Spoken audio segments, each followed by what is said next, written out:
Hello, friends, and welcome back to the Eclectic podcast.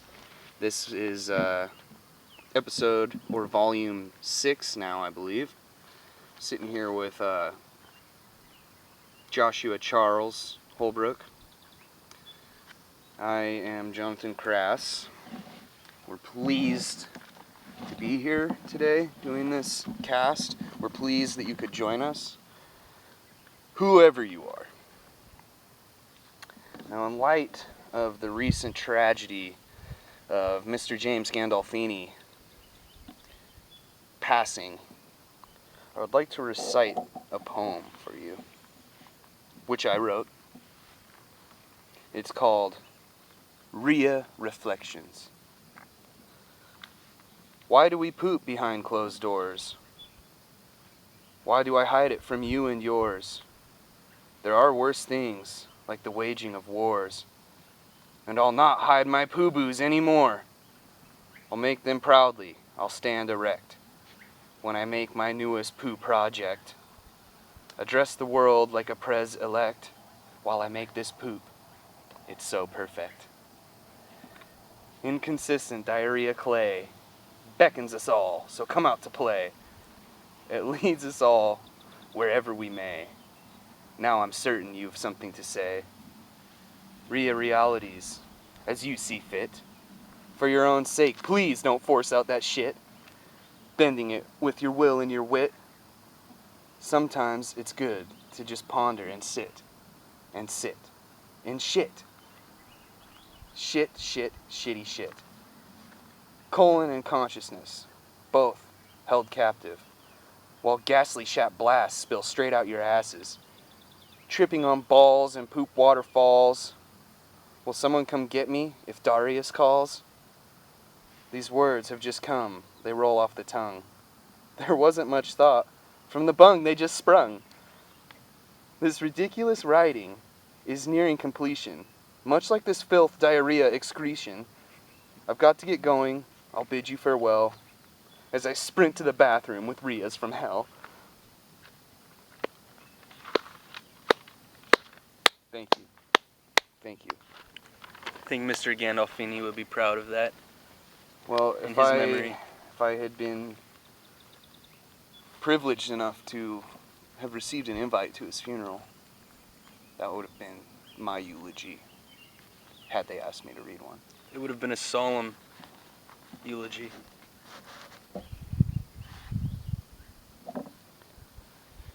So, Josh,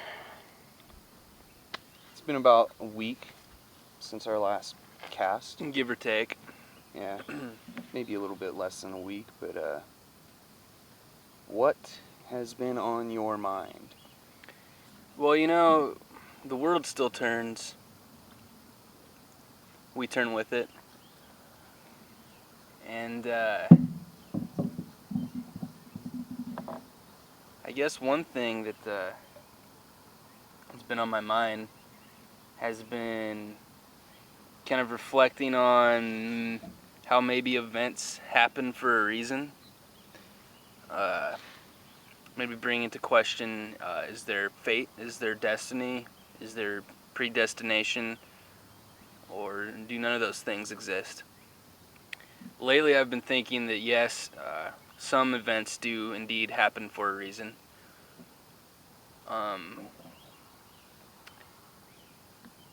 Usually it's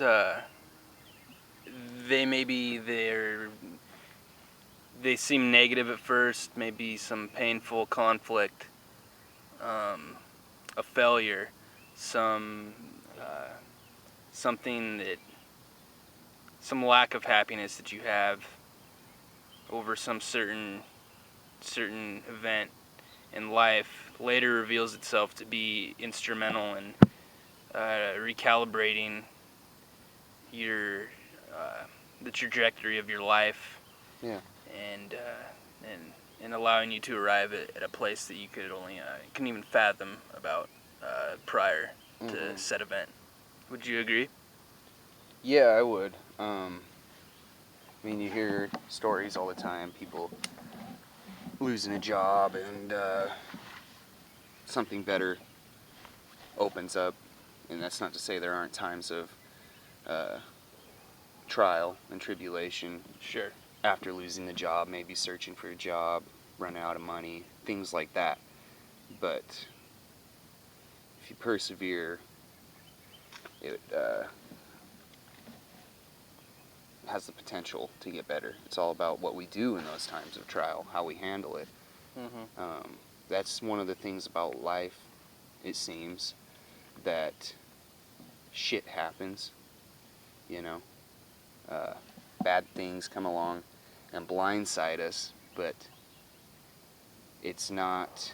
Are you going to let those things define you, or are you going to let how you react to them and how you persevere and overcome it define you? Adversity is a normal part of life. It's how we move past it. And a lot of times, if we keep the right mindset, I find, at least in my personal experience, that a lot of things I viewed as bad or negative experiences, in the long run, changed something about my life, or Like made room for something better. Yeah, like they serve some purpose. Yeah. And it's hard to see it at the time, but it does happen. Yeah, it's like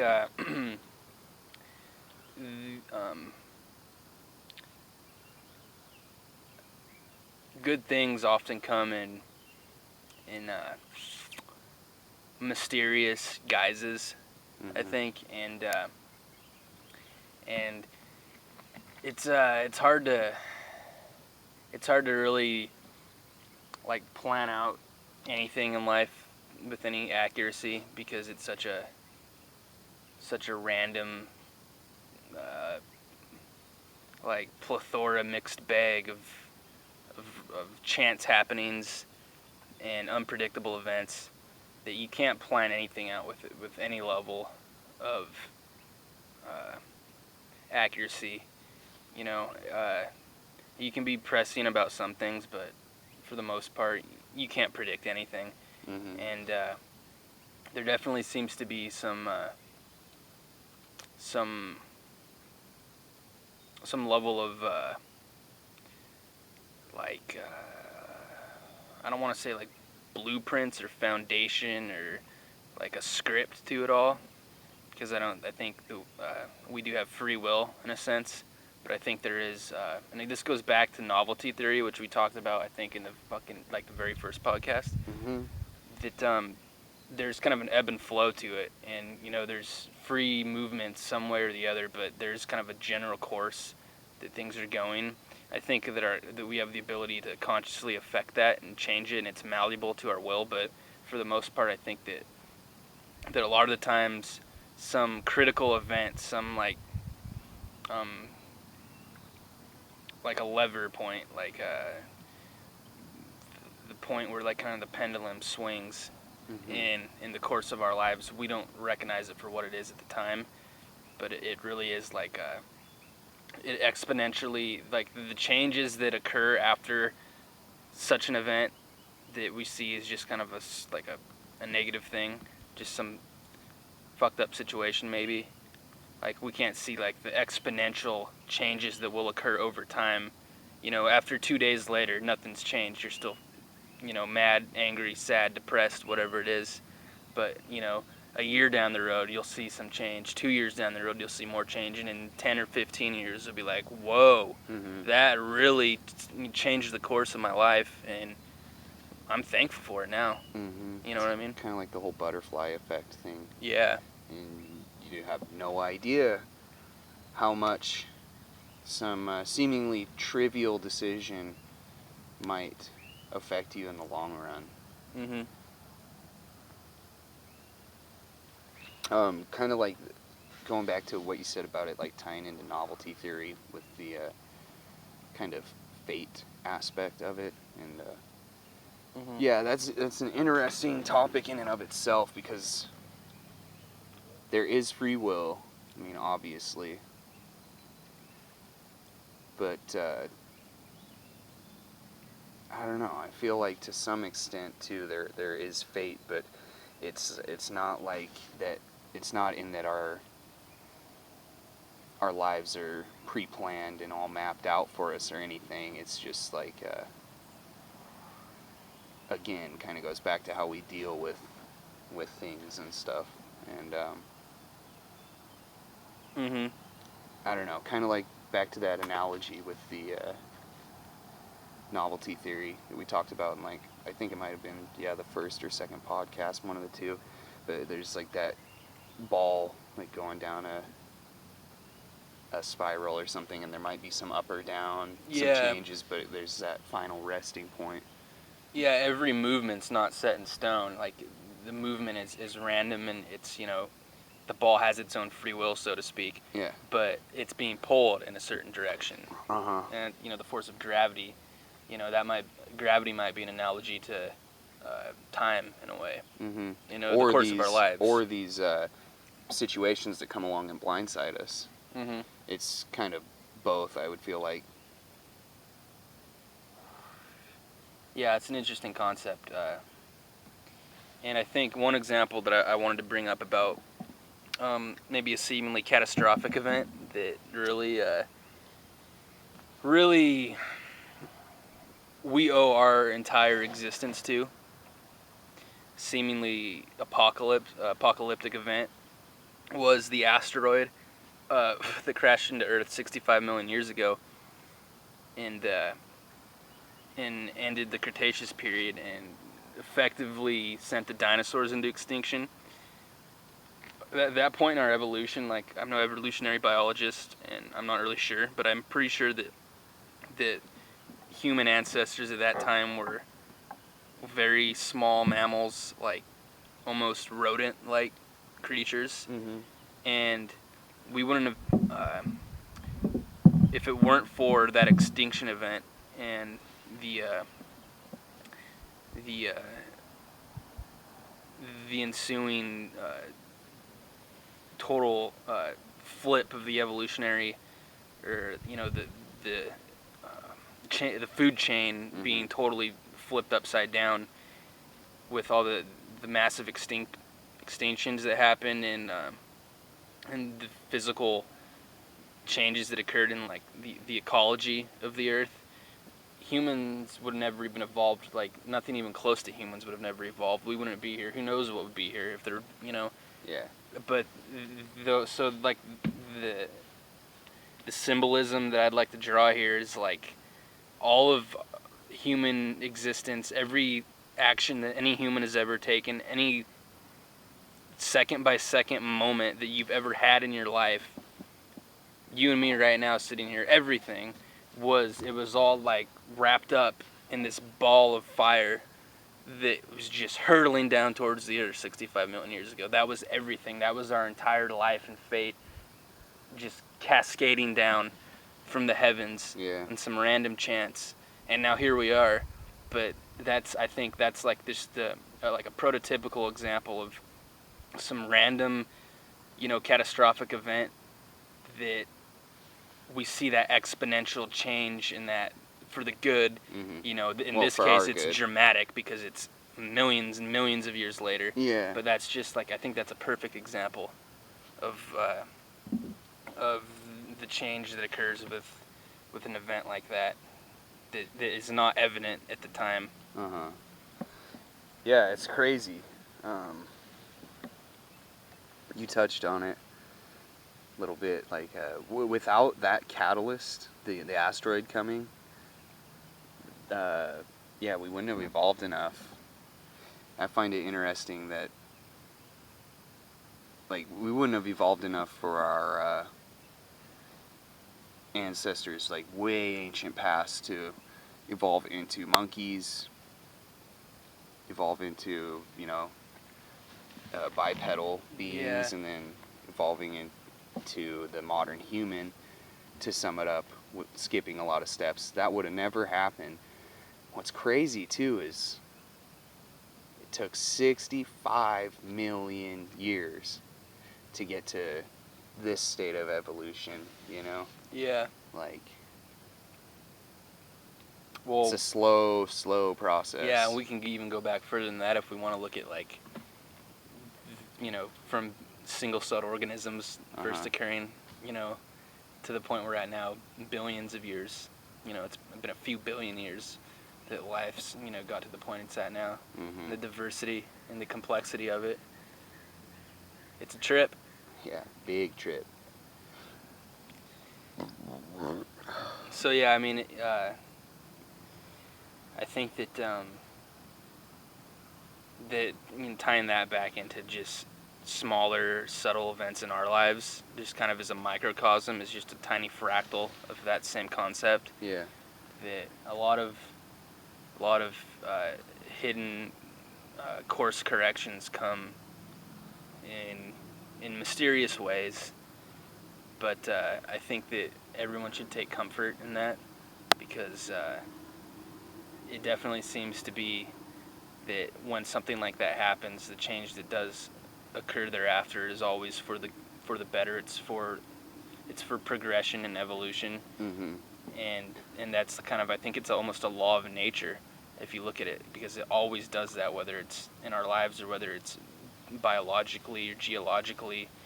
It always, I think that is like some kind of hidden law of nature that we haven't really discovered yet or been able to quantify in any like empirical way, but Mm-hmm. it's there, and I think it's a comforting notion. Well, it kind of ties into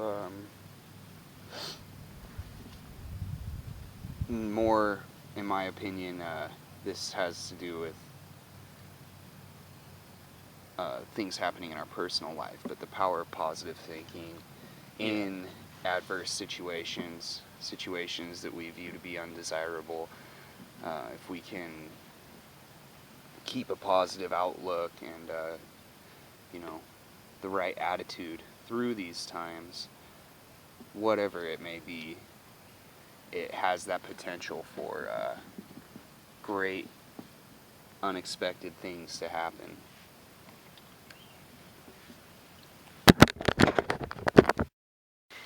So another topic, to switch gears here a little bit, that I think would be interesting to talk about, something we've talked about a little bit recently, is the way some people have a need for external validation, and kind of what that means. External validation is kind of it's when someone is getting some sort of validation or attention, or like a show of interest, some sort of like they have like the attention of another person's consciousness, basically, and they're kind of, they're riding off of that. They're using that to fulfill like some need of their own, in their own personality. I don't know, how would you characterize it? Yeah, kind of like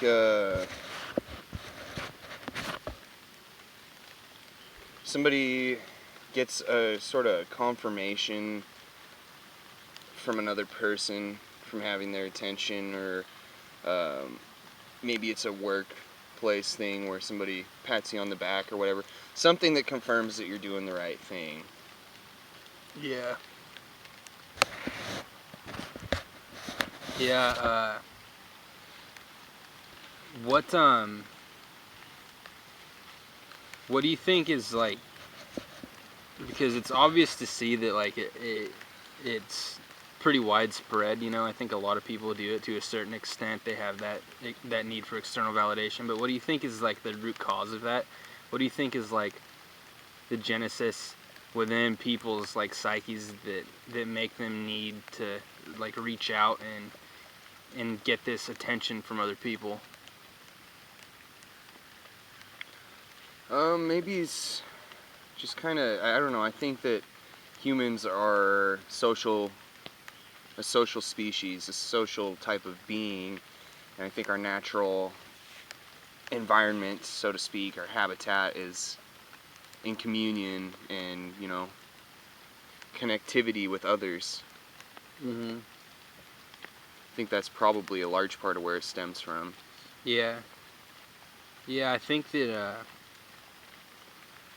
that to get maybe like a little more specific for like a reasoning behind it, I think that like there definitely is that like that need for community and all that, but it seems to me that when people need this like attention from other people from certain people, that it's kind of to fulfill like something that's missing from them, like within their own kind of, I don't know if I'd say mind, but their own consciousness, their own personality, like just from within themselves, something that they maybe they don't know like exactly who they are as a person. Mm-hmm. Maybe that their personality kind of changes and transforms depending on the people that they're around, or whatever time, of time it is in their life. Maybe they go through like stages of being different people, kind of. And I think that might be the case for a lot of people, and if that is the case, then I think that's where external validation comes in, is that it's something that like will confirm to their own satisfaction that they are doing it right, so to speak. Mm-hmm. That they're, whatever it is that they're doing in their life right now, that it's right. If there's still other people that are showing them that attention, I think in a lot of cases, external validation, it's very certain specific people too that a person will want to get that validation from. Mm-hmm. Yeah, it's interesting what you were saying about people maybe not knowing fully who they are, and it's something that they seek out from others, probably a lot of times specific other people. But yeah, it's just it's an interesting topic in and of itself. Yeah, it really is. It's I think like related, like we were just saying though, that's another interesting thing, is when people don't like really know who they are, and kind of the behavior that'll result from not knowing who one is. Mm-hmm. Like if you're constantly it's good to be searching for who you are, and I think that's something that always does change with everybody. We're constantly should always be like taking in new ideas and new information and trying to keep chipping away at this mystery of like who we really are. But that, I'm talking about just, the real blatant cases where someone's kind of just really I don't want to say fake, because that sounds too much of an indictment upon another person, and I don't want to go there. But like they put up this something that's clearly like a veneer, and they put up these kind of like put on a mask, or puts on this like fucking facade, and like in an effort to fucking fit in with a certain social group or something. Like I find that like kind of behavior really interesting. It's funny too, a lot of the time. You brought up an interesting point there about like a lot of times the goal is to fit into a certain social group, or to feel like they belong at a base level. I think with a lot of people seeking external validation and stuff, there's some level of insecurity, whether it's about who you are, maybe not fully knowing who you are yourself. Maybe it's questions of whether you're doing what you want to or feel like you should with your life. Yeah. But there's some level of insecurity that plays into those questions. And I think that's another important factor in people who seek external validation. Yeah, insecurity. I think that's the big one, probably right there. Insecurity is probably definitely at like a base level. That's definitely the main reason behind the seeking of external validation. And it's like, not to offer up like a solution like we know the answer or whatever, but the answer on how to like remedy that kind of behavior cycle, but I think that like being able to objectively look at yourself and like and seek out truth at every turn and not lie to yourself or like try to convince yourself that you belong with certain friends because you want to be a part of that social circle or something. There's something that you admire about it, or you want like based on some like shallow kind of superficial like status that you see other people kind of being given by others. I think that if you can put all that stuff aside and really kind of just get down to like the truth, like let's I'm just another human and I want to really find out who I am, like that kind of will cure that insecurity that results in a lot of weird kind of behavior patterns, such as the need to get external validation from other people. But I know that's kind of a broad like possible solution, but I think that it's like the direction that one can take to turn around kind of that need for superficial satisfaction from others in society, I guess. Mm-hmm. It's kind of a related topic in a sense. It's people like getting a little too personal on Facebook, airing the dirty laundry of their relationships and private life through social media. Yeah. I don't know. I might be in the minority here. I kind of don't think so, but I think it's kind of a little bit tactless sometimes when people do stuff like that. Yeah. It's like pretty much private matters that are being made very public.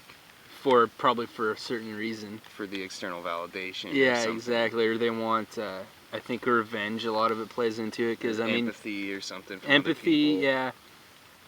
I think we could probably agree that the majority of the time that occurs on social media, it stems from like a relationship gone bad or something like that, you know. But what good does that do the person posting this stuff? Like, really? It kind of might maybe make them feel a little bit better that they like put them on blast or whatever. Yeah. But in the long run, it kind of shows you stooping to their level, and or stooping to maybe a level that they're not even on. Yeah. Like pretty shallow to do like stuff like that. Yeah, I don't think that people that do that and air dirty laundry like that on Facebook or social media, so to speak, I don't think they really look at it or step back and look at themselves objectively. So I don't think that they like really kind of catch that vibe of the kind of way they're coming off by doing so, you know. So clearly if they did, they'd realize they kind of look like jackasses, I think, most of the time. But definitely things that are really private and like, things happen between people, like, and it's hard to understand for, it's personal, I guess. It's like something that really should be like personal between only two people and not random people, not even friends and not even family. Like if it's something between two people, and so it is kind of interesting and kind of awkward and weird when that gets like flaunted out in a public forum, because just for the express reason of making someone else feel bad or trying to gain empathy and turn maybe common associations against the other person. Mm-hmm.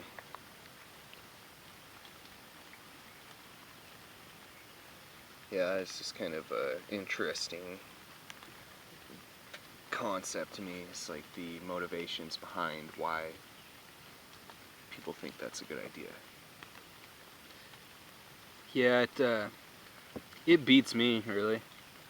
Like, I don't, I think it's safe to say for myself that I wouldn't do that, but, to each their own, I guess, but it definitely does, like, it's definitely not a fucking, I don't want to go there, Yeah.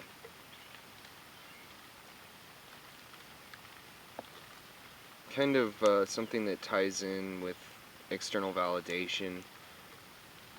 It's the effect of fear. Yeah. I was kind of thinking, like the whole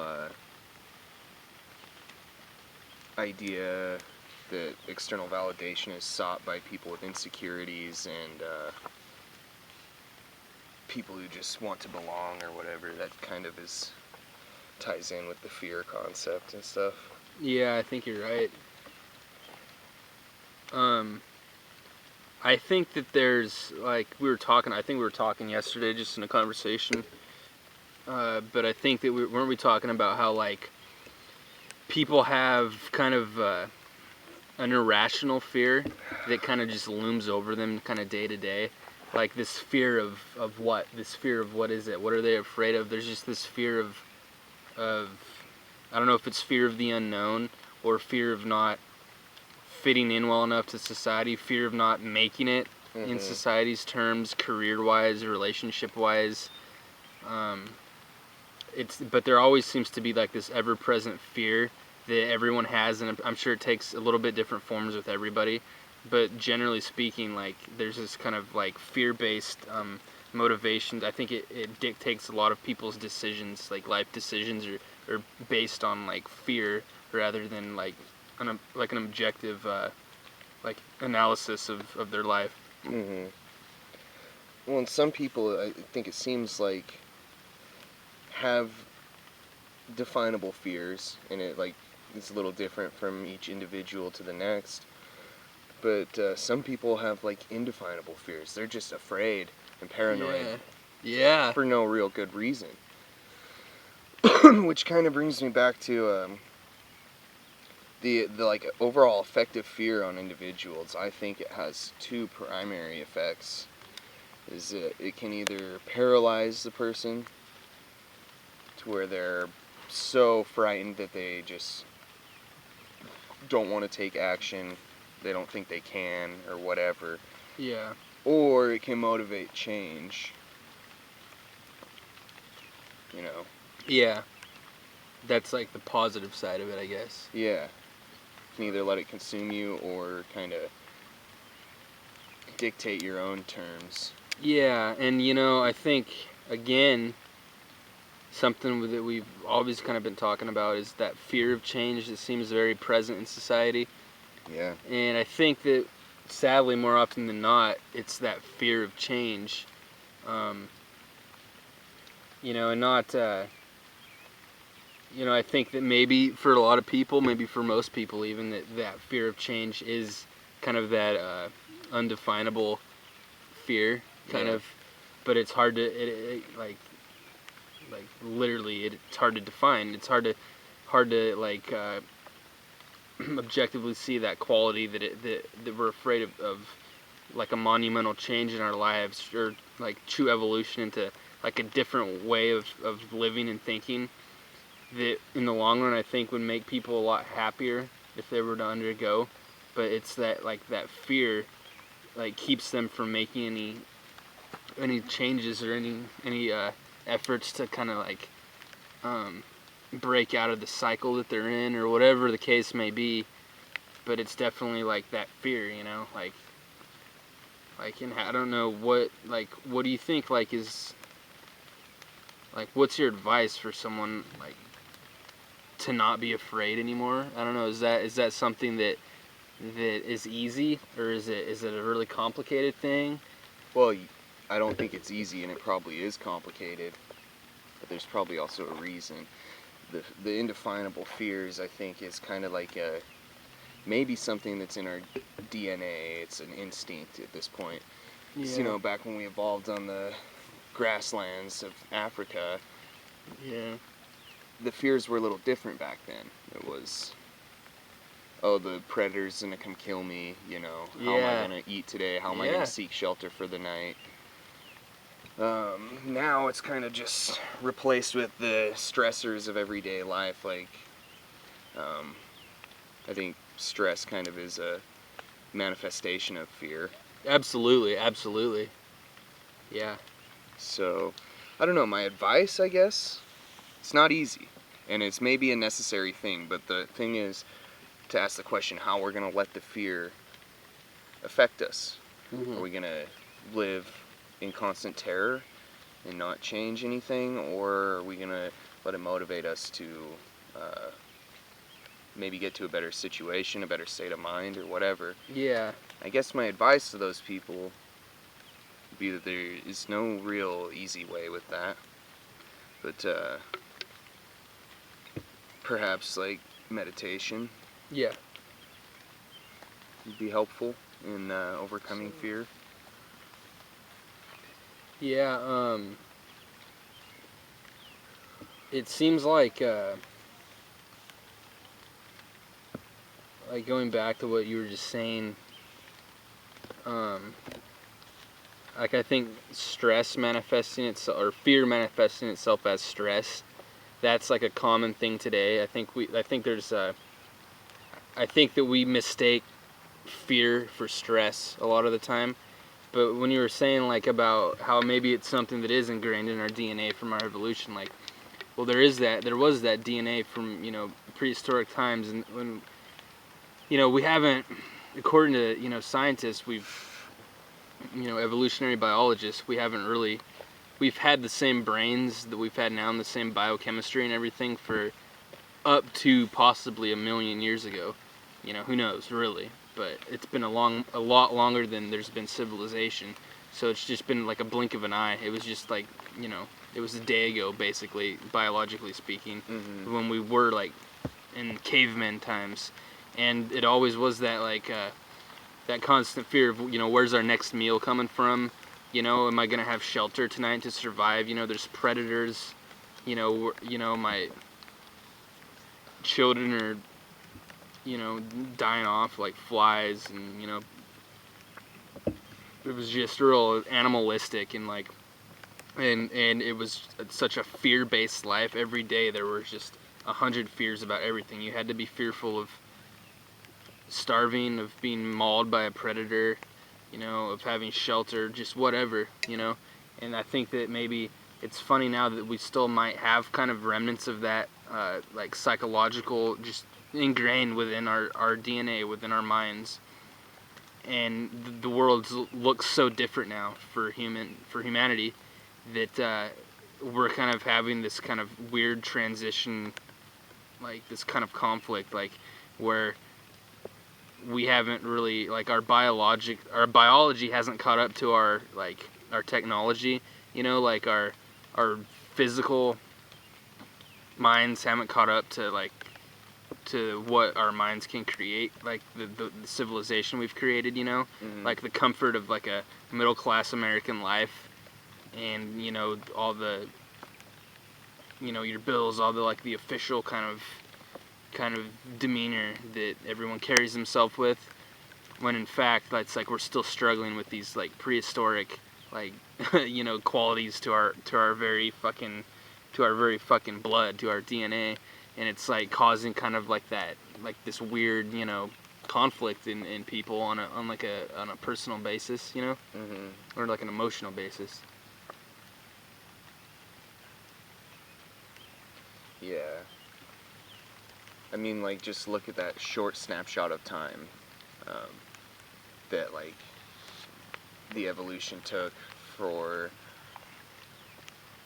us to reach bipedal beings and all that stuff, maybe before we had, like, intelligent minds like we have today, like the modern developed brain. Yeah. Look how long it took to for that to evolve. And then just the short amount of time that has since happened, and all the advances that we've made. It's like a parabolic curve, it's increasing exponentially. Yeah, and these last few thousand years have just been like a fucking straight line Yeah. up into the sky. We are like at that point where it's Mm. like parallel with the axis. Yeah, isn't that a trip? Yeah.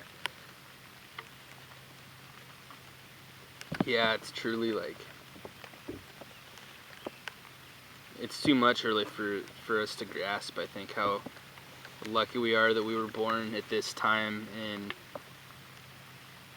in biology. Like, fuck, man, just wasn't long ago that we weren't even like capable of. We weren't sentient beings. We were animals, you know. We couldn't reflect on anything. We didn't know anything about the true nature of what we were doing here. Mm-hmm.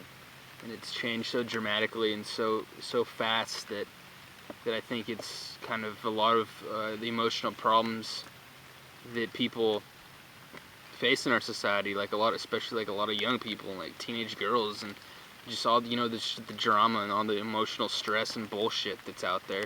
I think a lot of that is exactly what we're talking about here. Just this, we've come so far so fast as a species, and you know, if we're not